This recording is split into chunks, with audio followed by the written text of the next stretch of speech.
साथ ही हमारे साथ कांग्रेस पार्टी के प्रवक्ता नितिन सारस्वत हैं और हमारे साथ में रुद्र प्रताप सिंह हैं, आरएएस के अभ्यर्थी जुड़ चुके हैं और हमारे साथ में स्टूडेंट एक्टिविस्ट के तौर पर काम करने वाले लक्ष्य प्रताप भी जुड़ चुके हैं। आप सभी का बहुत स्वागत है। सबसे पहले लक्ष्य, हम आपसे समझना चाहते हैं कि आखिरकार इस कड़ी धूप में जिस तरीके से मांग की जा रही है कि आरएएस भर्ती परीक्षा जो मेंस है उसको स्थगित किया जाए, इसके पीछे का तर्क क्या है और क्यों स्थगित की जाए? साहब, ये इस बार केवल मेंस के स्थगन की बात नहीं है। ये बात है कि 2012 से लगातार 2025 तक जब मैंने अपनी आंखों से देखे हैं तो लगातार हर मुख्य परीक्षा के बाद में कोई ना कोई आंदोलन होता है। और आंदोलन की नौबत क्यों आती है कि हर बार कैलेंडर की अनियमितता जो है वो एक मुख्य कारण रहती है जो अभ्यर्थियों में असंतोष उत्पन्न करती है। इस बार भी अगर आप देखेंगे तो अनियमित कैलेंडर जो है पहले 2023 की इन्होंने भर्ती की प्रक्रिया है उसको पूरा नहीं किया। उसको कंप्लीट करने से पहले ही 2024 की ये मुख्य परीक्षा का आयोजन करवा रहे हैं।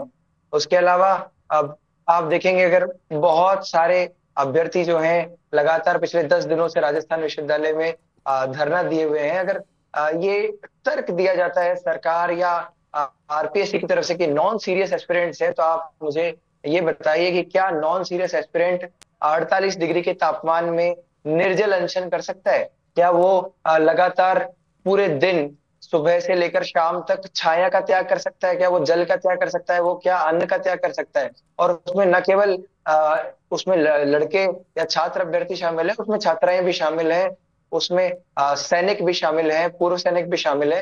तो ये इतने लंबे संघर्ष को अगर देखा जाए तो उससे पता चलता है कि कितने जेन्युइन, कितने मेहनती अभ्यर्थी वहां पर लगातार ये प्रोटेस्ट कर रहे हैं और सरकार से आस लगाए बैठे हैं कि सरकार उनकी मांग सुनेगी। आपने लगातार ज्ञापन भी दिए हैं, उप मुख्यमंत्री को भी ज्ञापन दिया, उनसे भी आपने मुलाकात की, विधायकों को भी ज्ञापन दिया, कोई जवाब आया? किसी ने कोई आश्वासन दिया? खुद आज कैबिनेट मंत्री डॉक्टर किरोड़ीलाल मीणा भी पहुंचे थे। लक्ष्य, बिल्कुल, माननीय मुख्यमंत्री जी से लेकर के और प्रत्येक भाजपा के प्रमुख नेता को सभी अभ्यर्थियों ने जो है टच किया और उन सब से बातचीत के बाद में सबका रिस्पांस जो था वो बहुत पॉजिटिव था, स्टूडेंट्स के हित में था। लेकिन केवल आश्वासन प्राप्त हो रहा है और वो अगर ऑफिशियल नोटिफिकेशन के रूप में सामने नहीं आएगा तब तक छात्र असमंजस की स्थिति में रहेंगे। देखिए, छात्रों के लिए भूखा रहना बड़ी चुनौती नहीं है, उनके लिए जल का त्याग करना भी बड़ी चुनौती नहीं है, उनके लिए धूप में बैठना भी बड़ी चुनौती नहीं है। उनके लिए बड़ी चुनौती है ये जो मेंटल ट्रॉमा उनको झेलना पड़ रहा है, ये जो मानसिक असमंजस की उलझन की स्थिति है कि कल एडमिट कार्ड आ जाएगा, 4 दिन बाद उनकी परीक्षा हो जाएगी। लगातार पिछले 5-6 साल उन्होंने अपनी जवानी के झोंके होते हैं तब जाकर के कोई आरएएस जैसी परीक्षा की तैयारी की जाती है। 30-30 सब्जेक्ट इसके अंदर होते हैं, उसको पढ़ने के लिए भी एक लंबा समय लगा होता है। कई लोगों के आखिरी अटेम्प्ट होंगे, कुछ के जिनके पहले अटेम्प्ट होंगे उनको भी पर्याप्त समय नहीं मिल पाया होगा। तो ये जो और जब ऐसी क्या सरकार जिसके अंदर 2 डिप्टी सीएम है, दोनों ही समर्थन कर दें और एक बार 2 बार नहीं लगातार 10 बार 20 बार कह दे, पार्टी का प्रदेश अध्यक्ष सत्ताधारी पार्टी का ये कह दे, तो फिर मेरे ख्याल से ठीक है, विश्वास उठता है युवाओं को। जी रुद्र प्रताप जी, आपका क्या मानना है इस परीक्षा को लेकर के जो लगातार आंदोलन कर रहे हैं अभ्यर्थी? जी सर, बहुत सी कारण है, उस कारण विद्यार्थी सड़क पे उतरे हैं। कई है, जैसे 2023 का जो भर्ती प्रक्रिया है वो अभी पूरी नहीं हुई है, पदों पे जो दोहराव हो रहा है क्योंकि नए विद्यार्थी को मौका नहीं मिल पाएगा क्योंकि पुरानों को वापस वो आ जाएंगे चयन होके। 2023 की मेंस की कॉपी अभी तक नहीं मिली है विद्यार्थियों को, तो मूल्यांकन नहीं कर पाएंगे वो जी। इसके अलावा ऑपरेशन सिंदूर, कई भारतीय सैनिक अपने साथी है, उन्होंने छुट्टी नहीं मिल पाई, 1000 तक अपने पास वो उनकी जो एप्लीकेशन पड़ी है हमारे पास। तो एक और तो बीजेपी तिरंगा यात्राएं निकाल जा रही है, देश में जश्न मनाया जा रहा है, जो भी है। एक और ऐसे 1000 भारतीय सैनिकों को बाहर कर दिया जा रहा है आरपीएससी के द्वारा। तो ऐसे बहुत से कारण है सर। 2012 से लेकर 2025 तक कभी 3 महीना, कभी 6 महीने, कभी 8 महीना, कभी 10 महीना टाइम मिला है, लेकिन मात्र अब की बार 3.5 महीना का टाइम दिया गया है, जो कि गलत है। आप ये चाहते हैं कि ये आगे बढ़ जाए, स्थगित हो जाए परीक्षा? कितने दिन चाहते हैं कि आगे बढ़े? सर, आगे बढ़ने का मतलब ये है कि पहले 2023 की भर्ती पूरी हो, उसका परिणाम आए, उसके बाद ये हो, कभी करवा लो पेपर। जी जी जी, उसके बाद होनी चाहिए। ठीक है जी। बिल्कुल। और हमारे साथ में प्रोफेसर पीके दशोरा साहब भी जुड़ चुके हैं, पूर्व आरपीएससी के सदस्य हैं। दशोरा साहब, आपका भी बहुत स्वागत है। मैं आता हूं आपके पास में। पहले नितिन सारस्वत आपसे कि गोविंद सिंह डोटासरा ने कहा कि ये सरकार जो है असमंजस की स्थिति में है, युवाओं को लेकर, ऐसा क्यों लगता है? बोलिए।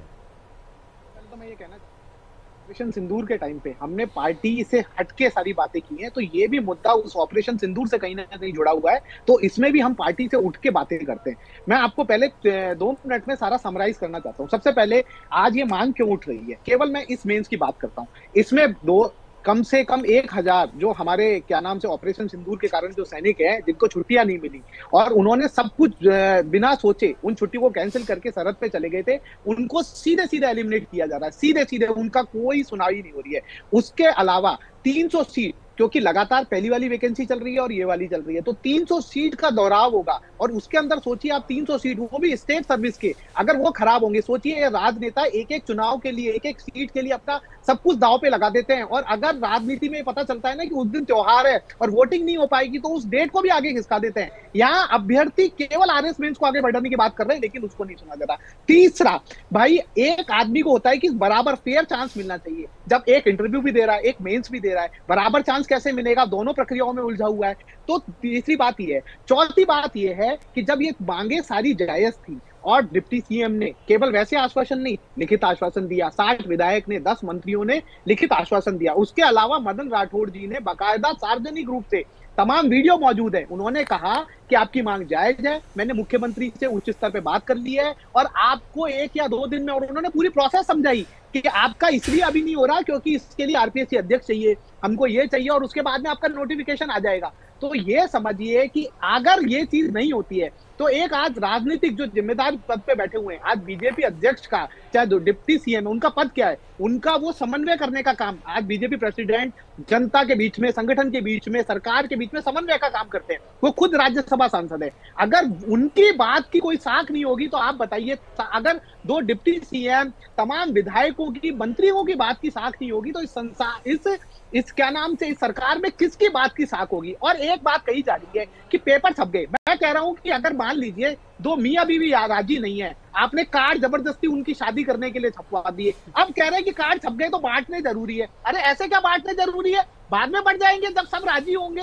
अगर 3 महीने फेयर चांस के लिए दोहरा चयन, अगर गांव, इसके लिए जो ऑपरेशन सिंदूर में हमारे जो सैनिक है, अगर उनको फेयर चांस दिया जाए और इसके लिए अगर 3 महीने हो जाए, मैं कह रहा हूं सारी मांगे एक तरफ हो जाए। अगर केवल उन सैनिकों की जिन्होंने देश के लिए 1 मिनट भी नहीं सोचा, अगर केवल उनकी सोच की अगर आरपीएससी सोच लेती तो 1 मिनट लगती सरकार को चयन करने के लिए। आप एक तरफ तो उन सैनिकों की शौर्यता की, उनकी साहस की तमाम कहानियां कह रहे हो, और दूसरी तरफ आज वो उनको बढ़ने के लिए छोड़ दिया। और मैं ये कह रहा हूं कि केवल वही नहीं, अगर एक बार मदन राठौड़ जी आके पब्लिकली, आपने वो तमाम वीडियो सुने होंगे, उन्होंने अगर आके कह दिया तो क्या वो सरकार का स्टैंड नहीं था?